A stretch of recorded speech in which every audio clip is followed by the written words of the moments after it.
It was a cloudless spring morning when Clara May Whitaker rode out from her family's ranch in the Texas Hill Country, a place nestled between cedar breaks and wild rivers, where settlers and shadows of older worlds still clashed. Her chestnut mare trotted confidently down the worn cattle trail, hooves clapping over limestone as Clara scanned the far ridge for any stray longhorns. At 17, she had learned to ride before she could walk and shoot before she could sew, much to the admiration and quiet resentment of some local boys. She wore her mother's old hat, tilted slightly against the sun, and her father's old Spencer carbine slung across her saddle, more out of habit than concern. She didn't know this would be the last day she'd see her home for many moons. Past a dry arroyo and into the shadow of Devil's Hollow, Clara's mare stiffened. Birds scattered. The silence was too sudden. She reached for her rifle, but before her fingers could close around it, a war cry shattered the stillness. Figures burst from the juniper, brush-painted, swift and silent as ghosts. Her horse reared, hooves striking the air as arrows flew like angry wasps. Clara was thrown hard against the rocky ground. Her vision blurred. Blood trickled down her temple. She crawled toward the rifle, fingers trembling, but a moccasin-stamped foot pinned her wrist. A cloth soaked in some bitter oil pressed against her mouth. Everything faded to black. When she awoke, she was tied to a travois behind a lean Appaloosa, thudding across dry terrain. Her hands were bound, her lip was cracked, she tasted iron and dust, the sun blazed above. Around her rode the Apache, a dozen men, and one elder who chanted softly in a voice that trembled like old thunder. Clara didn't understand their words, but she understood their some full of fury, others hollowed by pain. One warrior, younger than the rest, watched her with an expression she couldn't decipher, not pity, not cruelty, but something uneasy. Back at the Whitaker ranch, Samuel was halfway through fixing a broken fence when his daughter's mare returned alone, saddle torn, streaked with blood. Samuel dropped his tools and mounted up, a knot of dread coiling in his gut. With 3 of his ranch hands, Bo, a grizzled ex-trapper, Ezekiel, a quiet freedman with a steady aim, and Jody, the green but eager son of a neighbor, they traced Clara's trail. It led to Devil's Hollow, and then vanished into Apache territory. They found her carbine snapped in two, her hat half buried in dust, and the unmistakable signs of a struggle. Samuel fell to his knees, touching the broken hatband. He swore, then and there, that he would bring her back even if it meant marching into hell. The next day, word of the abduction spread through Blanco County like wildfire. Ranchers, trappers, and traders gathered at the Whitaker ranch, rifles over shoulders, horses restless. Some spoke of revenge, of scorched earth, of making the Apache pay for every drop of Whitaker blood. Others, more experienced in frontier diplomacy, urged caution, fearing an all-out war would doom them all. But Samuel wouldn't wait. He wired Fort Mason, demanding help. He sent scouts to the Comancheria, hoping for allies. He dug out maps from his cavalry days, old paths through Apache land, caves and waterholes, half remembered from his younger years. He didn't eat. He barely slept. Clara wasn't just his daughter, she was all he had left. Meanwhile, Clara's journey deeper into Apache country was grueling. Days bled into each other, her wrists bruised from the bindings, her lips split from thirst. The terrain changed, hills gave way to mesas, scrubland to forest. They passed through haunted places where even the Apache grew quiet. Eventually they reached a village nestled between red rock cliffs ringed by sentry fires. Children stared at her with round, unblinking eyes. Old women muttered as she was led past. Some threw handfuls of dust at her, chanting in rhythmic tones. The warriors dismounted and spoke in their harsh clipped tongue, gesturing and arguing. She was taken to a small dwelling, mud walls, thatched roof, one narrow slit for air. They shoved her inside and barred the door. She wept until her throat burned. That night, the drums began. The village came alive with flickering firelight. Shadows danced across the canyon. Through the tiny window, Clara could see silhouettesmen in feathered headdresses, women circling fires, elders seated like stones. They chanted, low and deep, and though Clara couldn't understand, it shook her. One warrior, silent, tall, with scars along his left arm, stood at the edge of the gathering. He turned once, meeting her eyes, Then he turned away. That was Taza. Taza was no ordinary warrior, son of a respected shaman, raised with stories of lost honor and broken treaties. He had seen too much blood to revel in it. When Clara was captured, he had argued against it, but the war chief had silenced him. They were retaliating for a massacre near the San Pedro River, where settlers, claiming stolen cattle, had wiped out a peaceful encampment. The Apache were at war not just with the whites, but with time, with erasure. Taza felt the weight of his people's desperation, but also the creeping poison of vengeance. In the days that followed, Clara refused to eat. She slapped away hands that brought her food. She curled in the corner of the hut, defiant, afraid, and alone. It was Taza who sat by her door, never speaking, never leaving. One evening, when the others were away, he pushed a bundle through the slat-soft tortillas, water, and a small carved figure of a bird. Clara stared at it, then at him. She didn't trust him. Not yet. But she took the food. While Clara endured captivity, Samuel and his posse pushed deeper into Apache territory. They faced ambushes, burned wagons, and signs of other settlers who had not been so lucky. A scout returned with news an old trail, almost forgotten, led toward the Red Cliffs. Samuel pressed on. Behind him, whispers grew that Samuel was mad, that Clara was already dead, that the Apache would not give her back. But he refused to turn back. Clara began to change. Not willingly, but out of survival. She learned small words in Apache. She listened. She saw the hunger, the grief, the pride of a people pushed to the brink. She also saw cruelty, a woman beaten for letting her child wander, a boy whipped for stealing maize. But she also saw moments of warmth, children playing with bones and feathers, elders teaching stories through dance and smoke. The world was no longer black and white. Taza visited more often. He didn't touch her, he didn't speak much, but he listened when she did. One night, as firelight danced against the canyon walls, Clara whispered about her mother, who died birthing her. Taza nodded solemnly and told her of his sister, taken by soldiers years ago. Their stories, different yet alike, began weaving an invisible thread between them.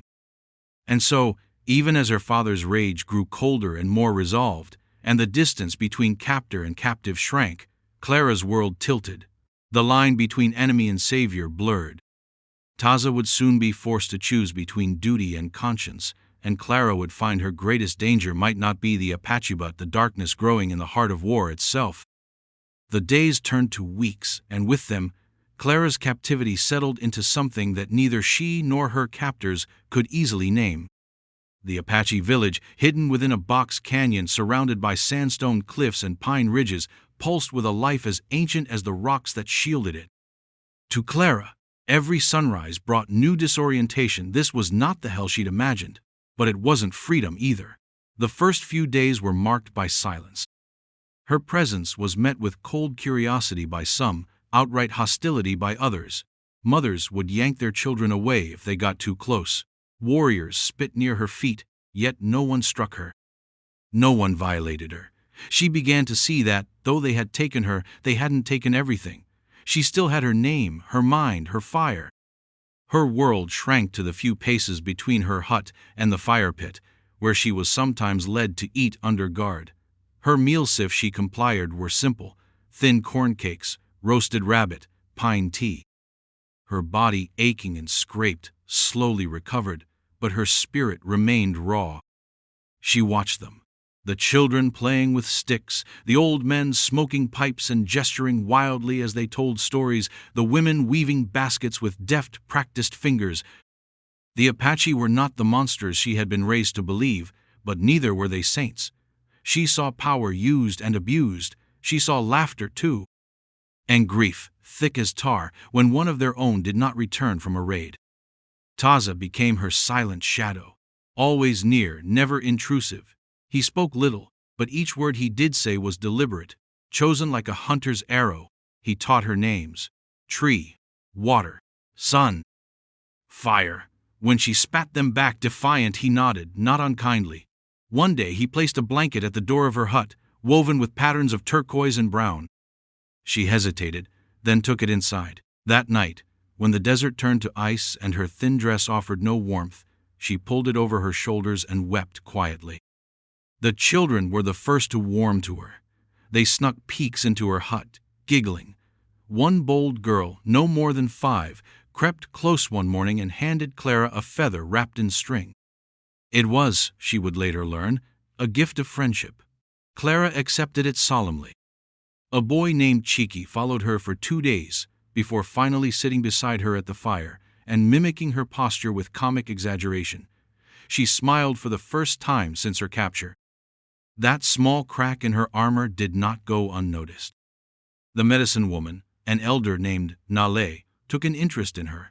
She came one day with a bundle of herbs and, without asking, applied a poultice to the fading bruise on Clara's cheek. Her hands were surprisingly gentle.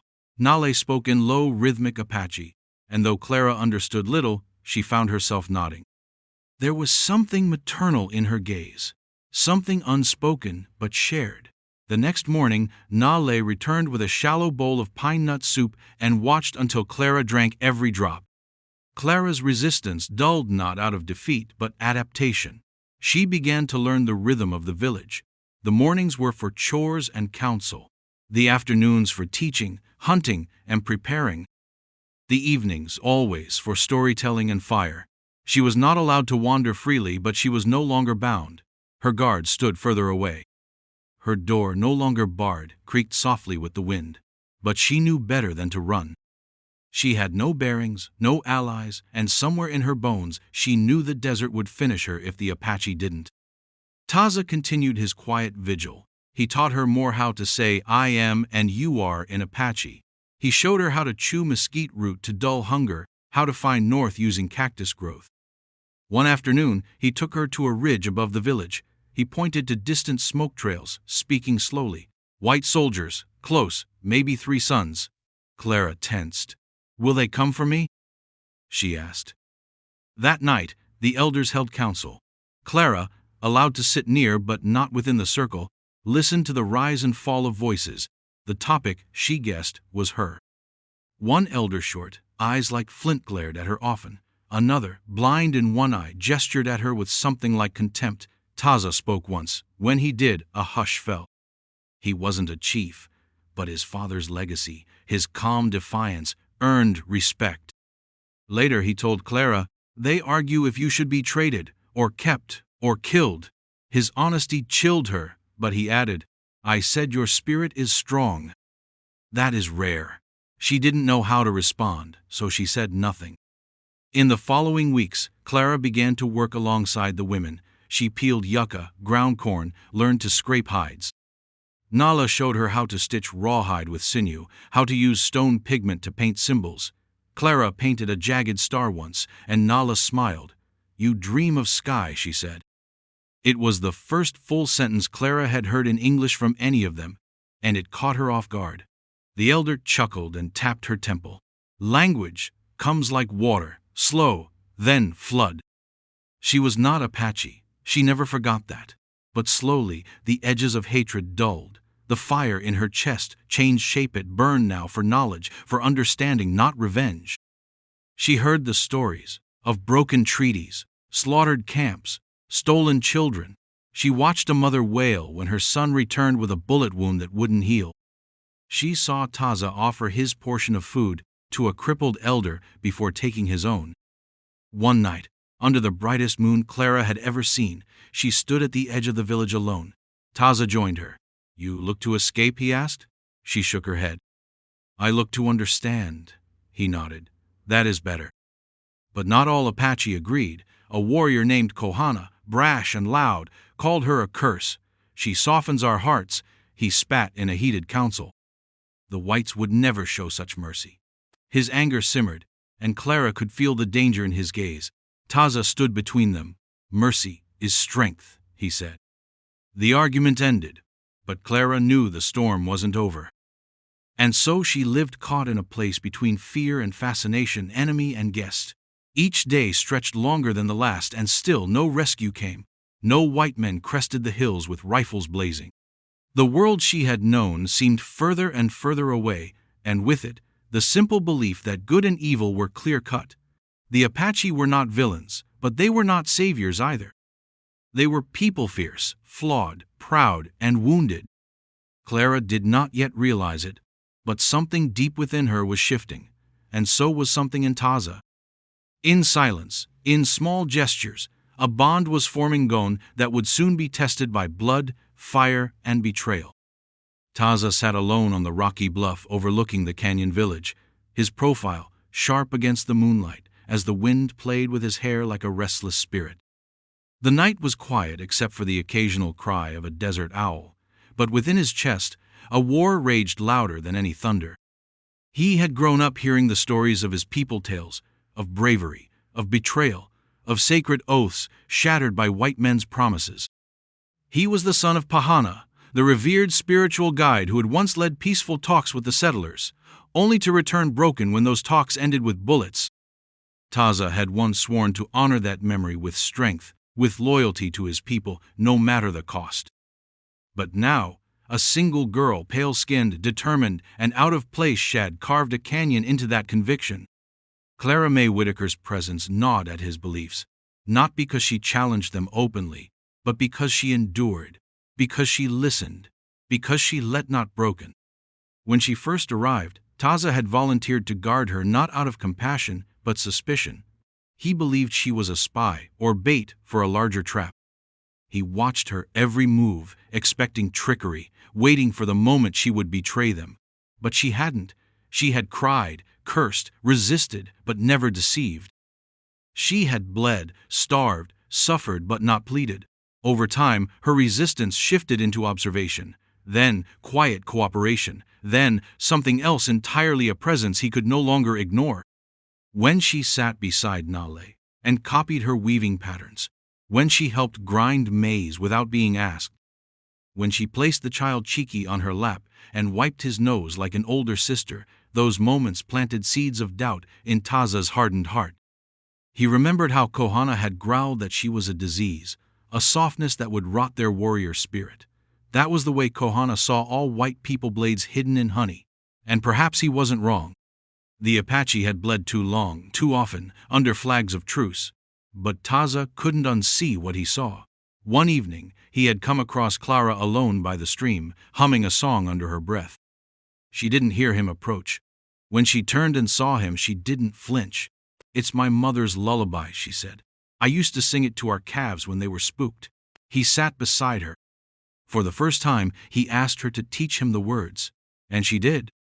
In the following days, the tension within him built like storm clouds over dry land. When he hunted with the others, his bow felt heavier. When they told stories around the fire, he listened with half an ear.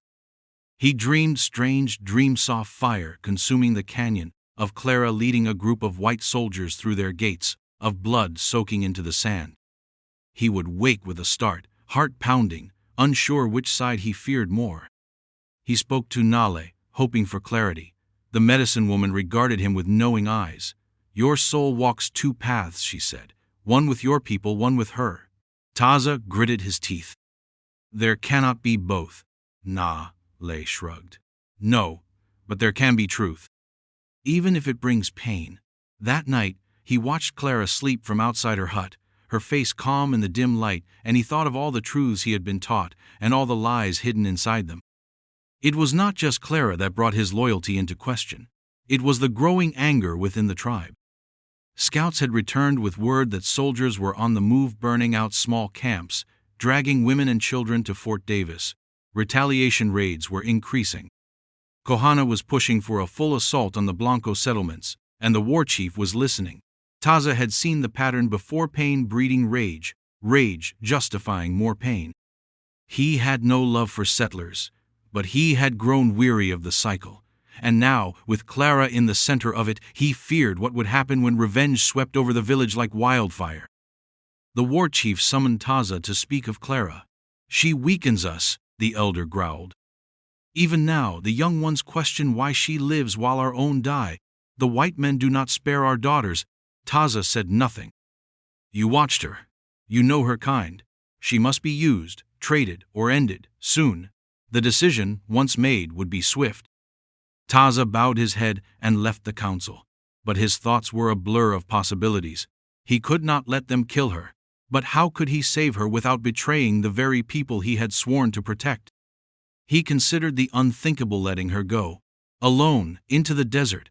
But she would never survive. She was strong, yes, but not that strong. And even if she did, the soldiers would return with vengeance, and the tribe would suffer. His only hope, he realized, was to leave with her, guide her back, risk everything. The idea struck him like lightning, terrifying, impossible, and yet inevitable. That night, he approached her hut and knocked. Clara opened the door, eyes wary but not frightened. "I need to speak," he said. She nodded. They sat by the fire, its embers low. "They will kill you soon," he said, "or trade you, but neither will save your people, or mine."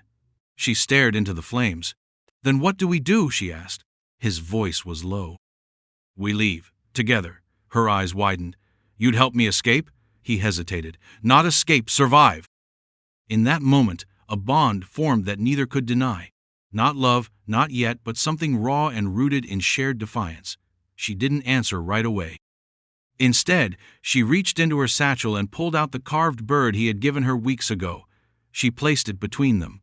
"Tell me where we'll go," she whispered. And so, beneath a sky full of stars, an Apache warrior and a rancher's daughter began to plan a journey that would risk both their lives and the fragile balance between two warring worlds. Taza knew that what he was doing would be seen as treason. He would be hunted, his name stripped from songs, his memory spat upon. But something deeper than loyalty compelled him now. A truth born not of tradition, but of choice. A choice to break the wheel of vengeance. A choice to honor not just his ancestors, but the future they could never have imagined. And so he prepared for betrayal, for flight, for the firestorm that would surely follow. Because the path ahead would not be mercy, it would be war. The moment Taza decided to lead Clara out of the Apache camp, the air around him changed. It became heavier, expectant, like the silence before a monsoon. He felt it in the wary glances of the village elders, in the way Kohana's hand lingered too long on the hilt of his blade when their paths crossed, in the increasing tension among the warriors sharpening arrows by firelight. Taza knew that the Apache way allowed no middle path for traitors. To turn your back on your blood even for a cause you believed just was, to sever yourself from history, from kin, from the spirits of the land. But each time he passed Clara's hut and heard her humming a tune foreign to their soil, he knew there was no turning back. Her survival meant more than duty, it meant truth. The plan unfolded in whispers and glances. Taza chose his moments carefully. He studied the patrol routes, which paths the night guards favored when the sentries changed shifts. His mind mapped every twist in the canyon, every choke point, every hidden trail he'd once explored as a boy and later patrolled as a warrior. He gathered supplies under the guise of offering them to lead-dried meat, pine nuts, water skins, an old flint knife. Every piece he gathered brought the vision of their escape closer, and with it the certainty that he was gambling not just with his life, but Clara's. Clara, for her part, didn't need to be convinced. The moment Taza spoke of escape, something lit behind her, a flicker of the wild, unbending fire that had brought her to tears the day of her capture, but refused to let her cry since. She had never known submission, only adaptation, and now, armed with Taza's guidance, she embraced danger with open arms. Still, she had questions. "How far to the Blanco Trail?" she asked. "How many days?" "5, if we move fast," Taza answered. "3, if we risk open ground." Clara didn't hesitate. "Then we risk it." Their preparations took 5 days. Each moment was a needle on Taza's spine. Nale seemed to suspect something but said nothing, her eyes steady and unreadable. She offered Clara an amulet carved from bone. "To protect the spirit," she said, pressing it into the girl's palm. When Clara asked her if she believed they'd succeed, Nale only answered, "The desert shows no favor, but neither does it lie." Clara wore the charm beneath her dress from that moment on.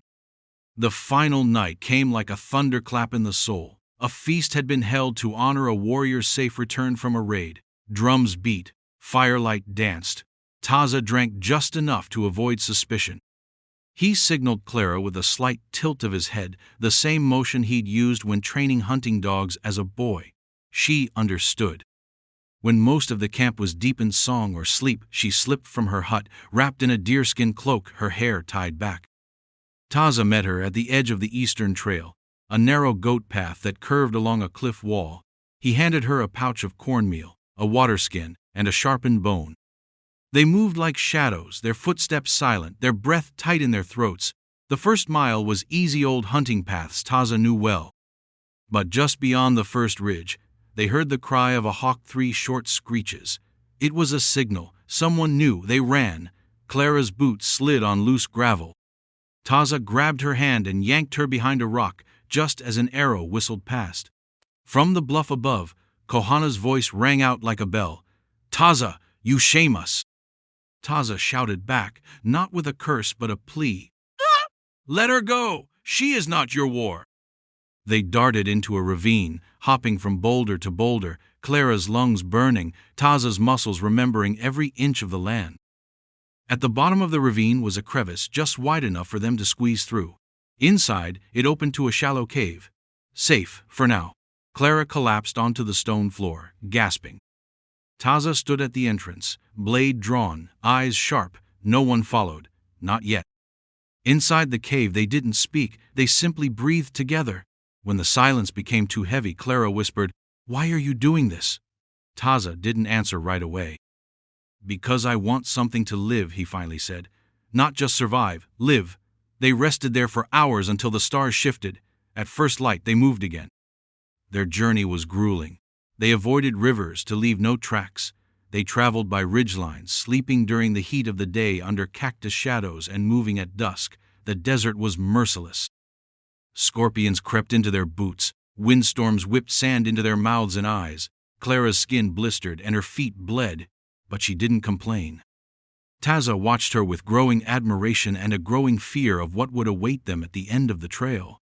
Even if they reached the ranchers, would they welcome him with anything but a bullet? On the third night, they found shelter in a ruined Spanish mission, long abandoned, its stone arches crumbling beneath the weight of years. Inside, they found an old iron cross and a faded painting of the Virgin Mary. Clara lit a small fire and asked, "Do you believe in spirits?" Taza nodded. "But not the ones on walls." He told her about the Apache gods, the sacred wind, the mountain ancestors. She listened, then shared the story of her mother's rosary, how she would clutch it during storms. "She used to say prayers have weight," Clara said. "Maybe that's true," Taza replied, "but so do choices." The bond between them deepened in silence, in shared labor, in pain. They were not lovers, not yet, but something was being born between Thema, respect untouched by obligation or history. On the fourth day, they spotted smoke from a small settlers' camp in the distance. It was too risky to approach. Taza insisted they wait until nightfall. But Clara begged. "We don't have time," he relented. They approached the camp just after dusk. A shot rang out. Taza pushed Clara down, shielding her with his body. Another shot. A voice screamed, "Injuns!" The settlers fled, leaving their camp abandoned. Taza took a tin of beans and some cloth for Clara's wounds. "To them, you're the devil," she said. "And to mine, I am worse," he answered. They moved on, hearts heavier. By the fifth morning, they reached the edge of the Whitaker territory. Clara recognized a twisted oak near a creek marker from her childhood. Her knees buckled. She had made it, but danger still loomed. The Apache would be close behind. Taza urged her to go ahead. "If I come, they will shoot." Clara grabbed his arm. "Then don't let them see you, but don't leave me." They crept through the brush until the Whitaker ranch house came into view. Taza concealed himself in a ravine while Clara approached. As she neared the gate, a shot rang out. Samuel's voice roared from the porch. "Who goes there?" Clara stepped into the open, arms raised. "Papa, it's me." He dropped his rifle. Men rushed out. She collapsed into her father's arms. Behind her, Taza watched from the shadows, hand on his blade, unsure if he would be welcomed or hunted. He had delivered her back, but now came the reckoning, not just with Clara's people, but his own. The air above the canyon cracked with the high-pitched cry of an eagle as Kohana crouched over the footprints. They were fresh. His fingers pressed into the dusty soil, feeling the shape of the tracks, 2 sets, moving fast, side by side. One lighter staggered. The girl. One precise, deliberate. Taza. His eyes narrowed. The wind carried faint traces of sweat, smoke, and betrayal. Behind him, 5 warriors waited in silence, their faces painted with vengeance, weapons gleaming in the morning light. They head toward Blanco, Kohana said without looking up. We ride now. News of Clara's return spread through the Whitaker homestead like a match dropped in dry hay. Ranch hands dropped tools, horses neighed from their stalls. Samuel burst from the cabin like a man struck by lightning, disbelief breaking across his hardened features. Clara, caked in dust, bruises, and sunburn, stood at the gate, barely upright. It's her, Bo whispered. It's really her. Samuel caught her just before she collapsed. She clung to him, sobbing. I'm home, Papa. I made it. Within moments, the men rushed to her side. Questions fired like bullets. Are you hurt? How did you escape? Were they cruel? But Clara, exhausted and dry-throated, simply whispered, water. Inside, she was bathed, fed, and bandaged. A doctor was sent for. Word went out to neighboring ranches. The Whitaker girl had survived. She was a miracle, a symbol. But Samuel, sharp-eyed and old cavalry, noticed something amiss. You didn't get out alone, he said. Clara hesitated, then nodded. An Apache warrior, he helped me, he saved me. That one sentence hit Samuel harder than a bullet. Outside, Taza remained hidden in the ravine, watching the ranch from the shadows of scrub oak and mesquite. He could hear the faint clang of metal, the barking of dogs, the laughter of men. Clara had made it. She was safe, but he was not. He crouched low, resisting the urge to move, to flee. Part of him hoped Clara would return with word, with a plan. Another part knew what would come next. And he was right. By nightfall, a group of ranchers armed with rifles, torches, and grim purpose set out to hunt down the stray Apache who had followed Clara home. He's a threat, Jody spat. Could have been scouting for an ambush. Samuel said nothing, only checked his revolver. Clara pleaded. He's not like the others. He risked everything for me. But the room was deaf to mercy. Doesn't matter if he's kind, one man barked. He's one of them, and we got children here. The men mounted up. Clara wept. Taza had already moved. He knew they would come. By the time the ranchers reached the ravine, he was deep in the forest, headed west. But the Apache were faster. Kohana and his war party had picked up his trail at dawn, their horses kicking up dust as they cut through sagebrush and dry riverbeds. They moved with deadly precision, driven by fury and pride. Kohana rode with his jaw clenched, a vision of Taza bound before the elders dancing behind his eyes. He will pay, he muttered, for the shame, for the betrayal. For 3 days, the hunt raged across the Texas wilds. Taza moved like a spirit, always a step ahead. He knew where to hide, how to mask his trail with water crossings, how to cover his scent with crushed yucca leaves. But even he couldn't outrun them forever. At night, he slept with one eye open, his hand on his blade. In his dreams, he saw Clara's face, sometimes smiling, sometimes bleeding. The line between memory and omen blurred. Meanwhile, Clara disobeyed her father. Slipping from the house with stolen supplies, she mounted her old mare and rode into the wilderness. She couldn't let them kill Taza, not after everything. Her ribs still ached from the journey and her legs trembled, but her heart was iron. She followed signs only he would leave: a stone arrow by a tree, a bundle of sage tied with deerskin. He was guiding her, trusting her. One evening, she found him at an old hideout near Panther Ridge, a narrow cave behind a curtain of ivy. He was wounded. An arrow had grazed his arm, leaving a raw gash. You shouldn't have come, he growled. She ignored him, set down her pack, and began tending his wound. You saved me. Let me return the favor. He let her. But their reunion was short-lived. Just as the stars blinked into view, the sound of horses echoed through the canyon. The Apache were near, and worse ranchers too. 2 hunts converging, no allies. No time. They ran. They left the cave and sprinted down an old goat trail, rocks crumbling underfoot. Clara stumbled once, nearly tumbling over the edge, but Taza caught her arm, yanking her upright. We go north, he shouted. There's an old mission walls, cover. They made it by dawn. The mission loomed like a crumbling cathedral of ghosts. Broken stained glass, vines choking the altar. They barricaded themselves inside. Clara loaded the one rifle they had. Taza checked his knife. "We can't win," she said. "No," he agreed, "but we can make them listen." The first to arrive was Kohana. He shouted in Apache, demanding Taza's surrender. "Come out and face your judgment." Taza shouted back, "I fight no more. This is not our way." Arrows struck the mission wall, then gunshots. The ranchers had arrived. They didn't know the difference between Kohana's men and Taza. To them, it was all one enemy. Chaos exploded. Bullets flew, horses screamed, smoke filled the air. Clara screamed for them to stop, waving her arms, but it was no use. Taza shielded her with his body, dragging her behind the altar. "If I die," he said, "promise me tell them I tried to change it." She grabbed his face. "You're not dying today." And then, a miracle. Samuel appeared. He and Nale, of all people, had come together. The old medicine woman, having followed her visions, arrived at the battlefield, standing between arrows and bullets. "Enough!" she cried in English and Apache. "This is not war. This is pride." Everyone froze. Taza stepped from the mission, hands raised, blood soaking his sleeve. Clara beside him. The battlefield held its breath. The pursuit had ended, but the reckoning was just beginning. The field outside the crumbling mission lay in an uneasy silence, broken only by the sound of wind rustling through mesquite and the pained breathing of horses. Arrows stood frozen in the earth.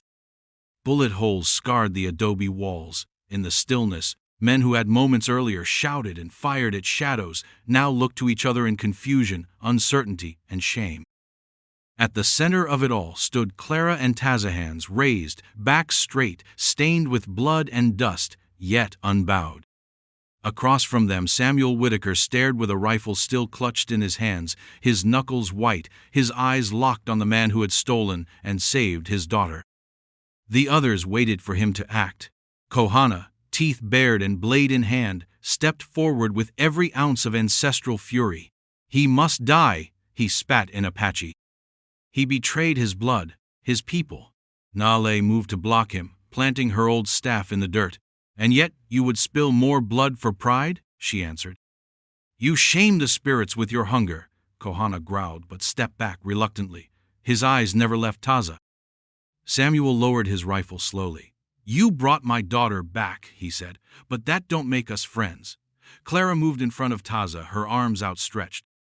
"Then shoot me too." The air went thin. "He risked his life. He carried me through the desert. He fed me when I had nothing. He bled for me. That's more than most of the men here ever did." Jody stepped forward. "She's in shock. She don't mean it." Clara rounded on him. "I mean every word. He saved me." Then she looked to her father. "He's not the enemy, Papa. Hate is." Samuel looked at his daughter. He saw her eyes, not frightened, but fierce, changed.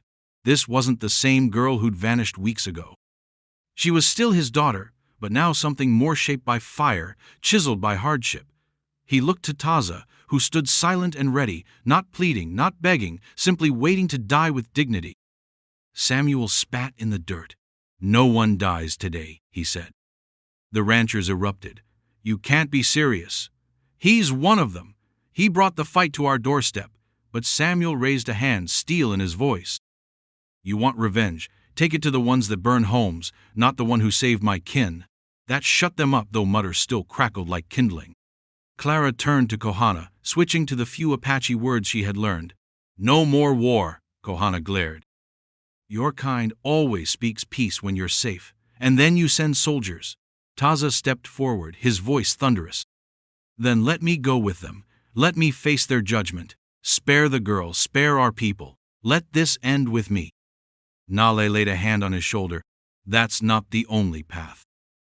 And so they gathered in the ruins of a forgotten mission, under the watchful sky, and held a council unlike any that had ever happened on that land. Whites and Apaches, enemies and kin. At the center, a girl who should have died, and a warrior who should have killed her. Nale spoke of visions, Samuel spoke of grief, Clara spoke of understanding, Taza of sacrifice. By the end, they reached a fragile agreement.